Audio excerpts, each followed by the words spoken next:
কত বছর পর মানে আমার শ্বশুরের ভিটে বাড়িতে গিয়েছিলাম।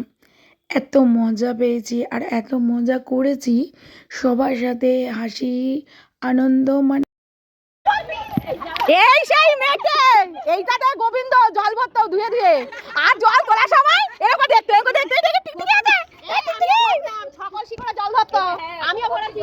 এই সেই মেয়েকে বন্দি করে এই ফাঁকা ঘর বাড়িগুলোর সম্বন্ধে একটু কিছু বলি। অনেকটা মানে সবারই আওয়াজগুলো ছিল যেগুলোকে আমি মিউট করে আমি কিছু বলার চেষ্টা করেছি। তো যারা চেনো তারা নিশ্চয়ই জানবে। আমার কাকা, তুমি বলো, ক্যামেরা বন্ধ হচ্ছে, বলো তুমি বলো, আমি কে বলো, নাম কি তাই বলতেছে? হ্যাঁ কি নাম বলো, আমার কি নাম তাই বলতেছে, নামটা কি? হ্যাঁ। আমি তো জানি, অনেকদিন দেখি না। রূপলি। হ্যাঁ, রূপলি। সোনালি, হ্যাঁ সোনালি। তো দেখো বন্ধুরা, মুড়ি এক গামলা মাখা হয়ে গেছে, আর এই যে সব বসে পড়েছে। এই যে পিসির পরিবর্তে এখন এই যে আমাদের বদ্দি ভাই, আর পিসিটাকে খুব মিস করছি, তাই না?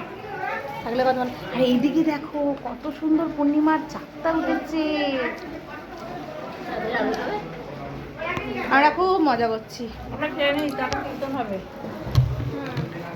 তো কে কে মুড়ি মাখা খেতে চাও সন্ধ্যাবেলা চলে এসো, আমাদের সাথে একটু যোগ দাও। এখানে সবাই আছে, সবাইকেই দেখাই, সবাইকে ক্যামেরা বন্দি করি। তোমরা সবাই যাচ্ছ কোথায় বলো তা? এইটা কি খেতে যাওয়ার রাস্তা ছিল? আগে আমাদের বাড়ির উপর দিয়ে যাওয়া হতো, বাড়ির উপর দিয়ে যেতাম। তাই এখন আমাদের, যেহেতু আমরা এখন অতিথি হয়ে গেছি মাখালপাড়ার, তো সেই কারণে আমাদের জন্য রাস্তা বানিয়ে দেওয়া হয়েছে। এই রাস্তা দিয়ে আমাদের চলে যেতে হবে।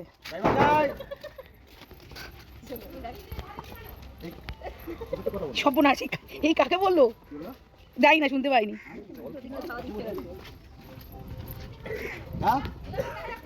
কি ব্যাপার, ভালো আছি তো? তোমাদের মাঠ দেখতে যাচ্ছি, কত পুরনো স্মৃতি। ও মামি, তো মা কই? কি নাম জানো, ভুলে গেছি। অনুপমার বউটার নাম কি ভুলে গেছি আমি। মামি, ওই আরে টুকি দা রে, ভালো আছো? ভালো আছো? এই গলাটার জন্য এই টুকি কই আছে না? টুকি ভালো আছো? দাও সাথে কোনো কথা বলে আসি। দাও, আমি সব ক্যামেরা বন্দি করছি তোমাকে। হ্যাঁ কি হয়েছে? ভালো লাগছে, কি বলবো, পুরনো স্মৃতি, সেই জায়গাগুলোতে আসলে কত ভালো লাগে, তাই না? তো তোমাদের কার কিরকম লাগছে কমেন্ট বক্সে জানিও, আমি কমেন্টের অপেক্ষায় রইলাম। আর এদিকে দেখো আমিও ভিডিও করছি, আর আমার এই একজন দেখো, এই তুমি আমার ভাষণ